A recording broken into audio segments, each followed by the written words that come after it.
Imagine you were sitting across from a therapist. You're expecting a pretty standard evaluation. Right. Maybe they hand you a Myers-Briggs questionnaire. Exactly. Or, they ask you to map out your Enneagram so you can get a neat little acronym to just explain all your behavior. A nice sterile label. Yeah. But instead, the therapist slides a 40-card Yu-Gi-Oh deck across the table. Wow. And they simply say, this is how your mind works. I mean, it is a radical departure from traditional psychological profiling. We are so used to putting the human mind into these recognizable boxes Right. with those clinical labels. So using a trading card game, it just shatters that expectation entirely. It really does. And today we are jumping into a deep dive on a document dated April 25, 2026. It is titled simply Kenny's Yu-Gi-Oh deck. A fascinating primary source. Yeah, and our mission for this deep dive is not to just read off a list of cardboard game pieces or get lost in gaming trivia. Thank goodness. Right. The source material explicitly labels this as a subpersonality's reflection. Okay, so it's literal. Yes. This 40-card deck is a functional, literal, psychological profile of a specific subpersonality named Kenny. So, our mission for you, the listener, is to decode this bizarre but brilliant strategy to understand exactly how the Kenny mindset operates out in the real world. Okay, let's unpack this. Let's do it.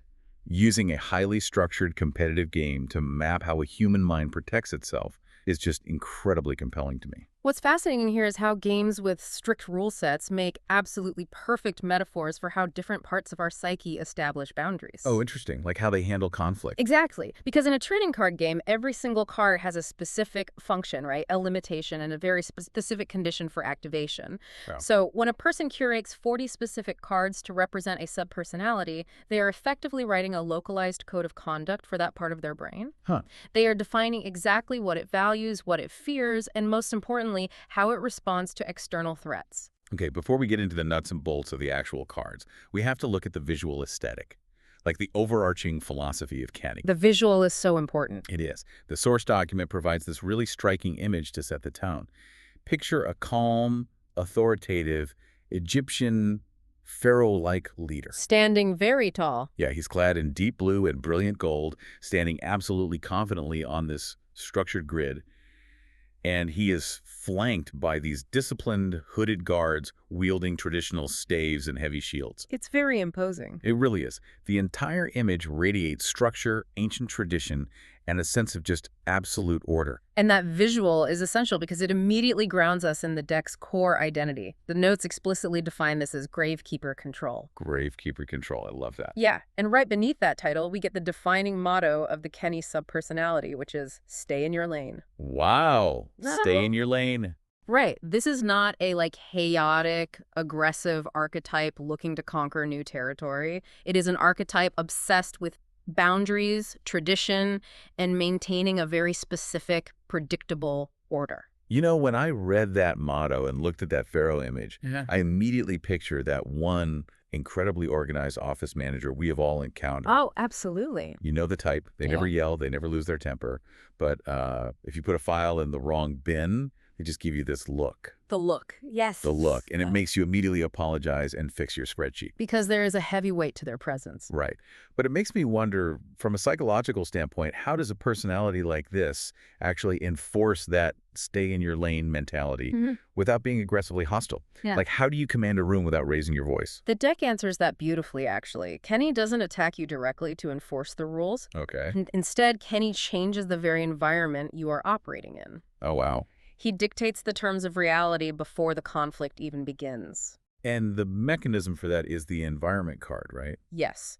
The absolute core signature card of this entire deck, its foundation, is the spell card Necrovalley. Necrovalley. The deck runs 3 copies of it, plus 1 copy of a card called Terraforming. And Terraforming just finds the environment card. Exactly.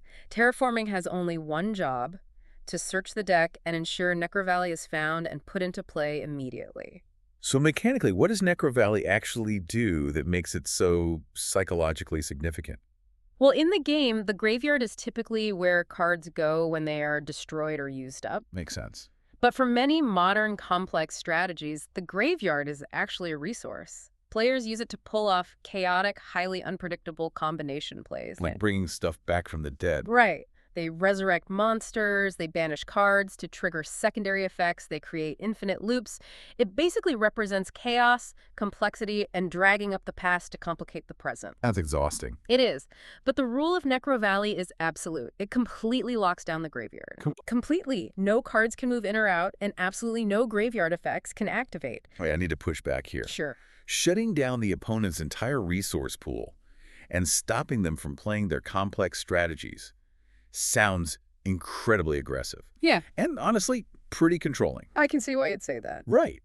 How can we call this staying in your lane when Kenny is actively policing what the other person is allowed to do? It feels restrictive to the opponent, but notice the mechanism. Necrovalley doesn't destroy the opponent's cards on the field. Sure. It doesn't attack their life points directly. It establishes a static rule that applies equally to both players. Oh, I see. Kenny is saying, we are playing a grounded game. The past stays in the past. Your chaotic schemes are invalid here. It's the difference between telling someone you must do exactly what I say versus saying, in my house, we take our shoes off. Here's where it gets really interesting, because the psychological translation of this in the notes is profound. Yeah, the notes are great here. It says, Kenny defines the environment, shuts down anything extra or unpredictable. The mantra associated with this card is simply, we're not doing that here. We're not doing that here. It's so powerful. So essentially, Kenny is turning off the Wi-Fi. Turning off the Wi-Fi. Yeah.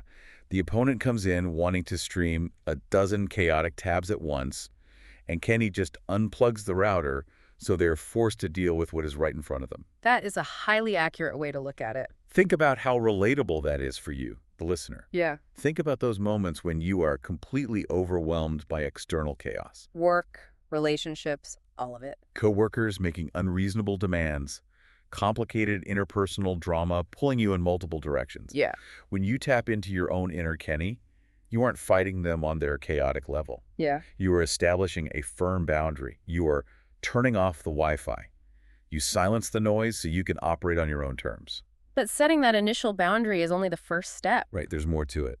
Once the Necrovalley environment is established, we have to look at how Kenny operates within that space day to day. Like, how does a passive personality reactively defend itself when people inevitably test those boundaries? Because they always do. They always do. This is where we look at the core Gravekeeper engine among the 19 monster cards in the deck. Right, the foot soldiers. Let's look at how Kenny builds structure. The deck heavily relies on 3 copies of Gravekeeper's Spy and 2 copies of Gravekeeper's Guard. And both of these are what the game calls flip effect monsters. And the mechanics of a flip effect are crucial psychologically, right? Absolutely. You don't play these cards face up in an aggressive stance. You set them face down on the board, hidden from the opponent. So they're waiting. They only reveal themselves and trigger their effects when the opponent decides to attack them. It's pure reaction. Yes. The Gravekeeper's Spy is defined mechanically as this big defensive wall that, when attacked and flipped, pulls another Gravekeeper back up directly from your deck to the field. The notes explicitly say the spy represents being quiet, reliable, always prepared. The quote attached to it is, I've already got backup. Psychologically, this is a part of the mind that does not panic when struck. It absorbs the blow and immediately reinforces the structure without drawing unnecessary attention to itself. You hit the wall holds, and another brick is instantly added. Exactly. And then there is the Gravekeeper's Guard. Right. When the guard is attacked and flipped, it doesn't destroy the opponent's monster. It just bounces it back to their hand. The notes call this firm but fair defense. I love that phrasing. To me, the guard is like a polite bouncer at an exclusive club. A polite bouncer, yeah. You walk up wearing the wrong shoes. The bouncer doesn't punch you in the face. He just puts a hand on your chest, turns you around, and pushes you cleanly out the door with the message, try again, but do it right. It is a clean removal that aligns perfectly with the overarching philosophy. It isn't about vengeance. It is simply about compliance with the established order. But of course, you cannot maintain boundaries purely by absorbing hits. You need a way to apply controlled pressure. Which brings us to the 2 copies of Gravekeeper's Assailant. Yes. Mechanically, the assailant changes the battle positions of the opponent's cards, switching them from attack mode to defense mode, or vice versa. So if the guard is the polite bouncer, the assailant must be the one actually throwing punches. In a way. But even then, changing battle positions implies they are fighting strictly on their own terms, right? Precisely. By forcing an opponent's monster to change its stance before damage is calculated, the assailant manipulates the terms of the engagement. He levels the playing field. Exactly. The notes state clearly, he picks fights wisely. Kenny does not rush in blindly. He chooses the exact right moment and the exact right condition to strike, ensuring the math is always in his favor. There is zero recklessness in this subpersonality. None. Okay, but setting boundaries and having polite bouncers is one thing. What happens when the opponent completely ignores the rules? It happens. What if they try to sneak through the back door and overwhelm the system? Even the calmest subpersonality faces situations where they are pushed too far. How does Kenny escalate and enforce authority? That is where we look at the turning point cards. These represent authority and override mechanisms. First, we have the single copy of Gravekeeper's Chief. The chief. Mechanically, the Chief is a boss monster. To play him, you have to perform a tribute summon. Which means sacrificing one of your weaker monsters already on the field, right? Yes. And once he is on the board, he revives other Gravekeepers and strengthens the entire field. So the psychological mechanic here is sacrificing a smaller, perhaps less important thought process to bring in the executive function. Exactly. The notes call the Chief leadership through continuity.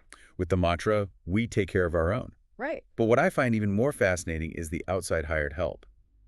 When the internal Gravekeeper system isn't enough, Kenny brings in highly specialized outsiders for precise jobs. The executive overrides, you have one copy of Jinzo. Jizzle. In the game, Jinzo's mere presence completely shuts off all trap cards on the board for both players. The notes call this a controlled override.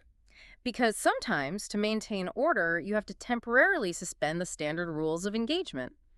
When the opponent has laid down too many hidden threats and the situation is gridlocked, Kenny drops Jinzo to bypass the complications entirely. It's the subpersonality saying, enough games, we are cutting through the red tape. Exactly. And alongside Jinzo, you have one copy of Mobius the Frost Monarch. Mobius is specifically used for clean back row removal, meaning he comes in and shatters the opponent's spells and traps. Clean and efficient. And we absolutely cannot ignore the spell card, Nobleman of Crossout.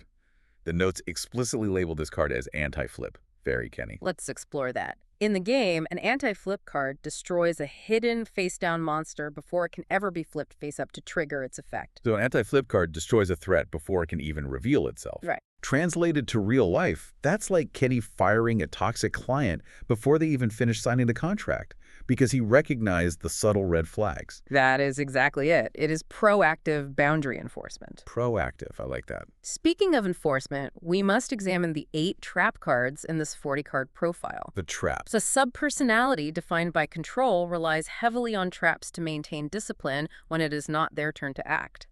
A trap card must be set face down, and it only activates when the opponent takes a specific action, usually an attack. So it's all about consequences. Yes. The defensive core here consists of 1 Mere Force, 2 Sakuretsu Armor, and 1 Torrential Tribute. These are classic, brutal defensive cards. Sakuretsu Armor specifically destroys the monster that dared to attack. Instant consequence. And Torrential Tribute wipes the entire board if the opponent gets too greedy. There is a profound lesson here about dealing with narcissists or highly chaotic people. What's up? You don't need to actively attack them to win. You just need to lay enough traps firm, unbreakable consequences, and let their own aggressive, overreaching actions trigger their downfall. That is the essence of a reactive defense. You provide the rope, and they trip over it. Wait, hold on. I'm confused about one specific card in this lineup. Which one? The notes list one copy of Ring of Destruction. Yes. Mechanically, this trap destroys an opponent's monster, but then it inflicts that monster's attack points as raw damage to both players simultaneously. To both players. It literally blows up in both of your faces. If Kenny is all about boundary safety and meticulous control, why is he running a card that hurts himself? That sounds incredibly reckless. It seems contradictory at first, I know, but the notes label this a controlled risk. Controlled risk. Ring of Destruction shows that Kenny is not naive. He understands that sometimes protecting the overall structure requires taking a hit. Oh. He is willing to absorb some pain to take a calculated amount of damage if it means permanently removing a massive existential threat to the system. Wow. It is a calculated sacrifice for the sake of macro-level stability. That makes perfect sense. It's like paying a massive cancellation fee to get out of a toxic lease. Exactly. It hurts in the moment, but it saves the long-term structure. Yes. And looking at the spell cards, there are 13 of them total. What really stands out is how strictly utilitarian they are. The deck includes classic, wildly powerful staples like Pot of Greed, Graceful Charity, and Delinquent Duo. In most decks, those cards are the engines for explosive, flashy combos. Delinquent Duo, for instance, forces the opponent to discard 2 cards from their hand. Which is devastating. Very devastating. But in Kenny's deck, they aren't used for flash. They are used for supply chain management, drawing more cards, discarding deadweight, reducing the opponent's resources. Utility. Yeah, it is all just logistical maintenance to keep the Necrovalley environment running with maximum quiet efficiency. So we have explored the environment, the foot soldiers, the executive overrides, and the traps. We have all the pieces. Now, the source document does something incredibly helpful. It puts all of these elements onto a timeline to show us how this psychological defense mechanism actually navigates a conflict from beginning to end. Let's look at this in motion. The inevitability of Kenny. In the early game, the objective is simply to establish boundaries. You set the Gravekeeper spy to build the hidden wall, and you activate Necrovalley. You don't attack. You don't attack, you just build the infrastructure. The notes say that at this stage, the opponent immediately feels this is going to be annoying. They walk into the room, realize the Wi-Fi is off, the doors are locked, and the bouncer's already watching them. Precisely. Then we move to the mid-game, which is characterized by controlled pressure. Enter the assailant. Yes. Your assailant starts picking smart, calculated fights. Your guard resets any minor threats the opponent manages to sneak onto the board. You utilize utility cards to lock down their resources even harder. It's methodical. The defining note here is you aren't rushing, you're tightening control. It's the python slowly constricting. You aren't getting bitten, you aren't bleeding out, you are just running out of oxygen one turn at a time. Which leads to the turning point. This is when Kenny drops the chief, or Jinzo, to cleanly clear away whatever stubborn resistance remains. You maintain the structure while surgically removing the opponent's last hopes of a comeback. And finally, we reach the late game. Yes. The late game section in the notes is just titled one word: inevitability.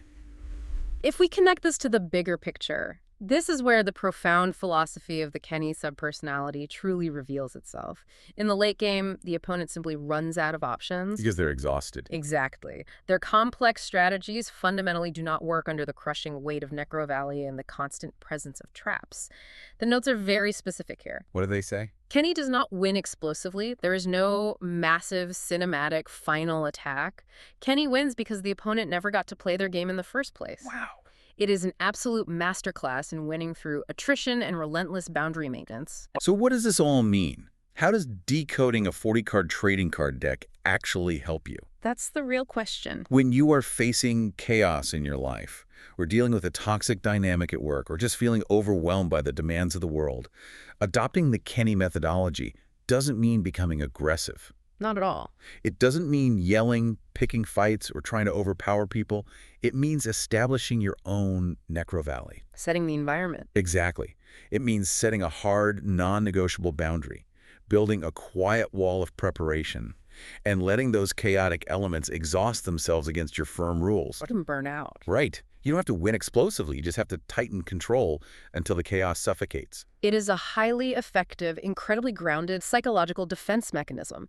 It protects your energy by forcing the world to interact with you on your terms. As we wrap up this deep dive, the source document gives us a beautiful summary of what it calls the feeling of Kenny. It brings all of this together into a single emotional state. And what is that state? The feeling of embodying this subpersonality is calm. It is grounded. Yes, it is slightly frustrating for the outside world to play against. Very frustrating. Because you absolutely refuse to engage in their drama or play by their chaotic rules. But above all, the document says, Kenny is fair. Always fair. And that fairness is captured perfectly in the final defining quote of the subpersonality. It is the core mantra of the Gravekeeper control mindset. Which is? I'm not cheating you. I'm just not letting you cheat the game. I'm not cheating you. I'm just not letting you cheat the game. That's incredible. It's giving people the rules, placing them squarely on the table, and simply holding everyone to them. Simple but effective. So I want to leave you with a final thought to mull over as you go about your day. If you had to sit down right now and build a 40-card deck that represented your own dominant personality, the way you handle conflict, the way you protect your mental energy, what would be your version of Necrovalley? What is the one non-negotiable rule you force the world to abide by when they step into your environment?